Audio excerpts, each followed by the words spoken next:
রাতের নিস্তব্ধতা যেমন শান্ত, তেমনি কষ্টেরও আশ্রয়। চারপাশে কেউ নেই, কেউ তুমি কেমন আছো জিজ্ঞেস করে না, কেউ বোঝে না ভেতরের ঝড়গুলো। ঠিক তখনই মন খারাপ হয়, নানা কারণে, অনেক অকারণেও।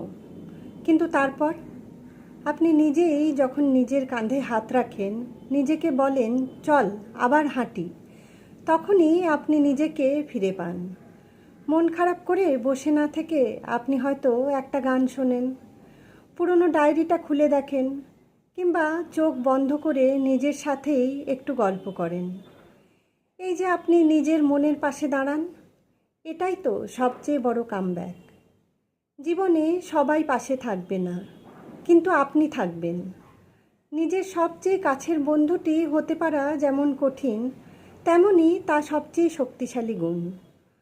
তাই মন খারাপ হলেও ভয় নেই, আপনি আছেন তো।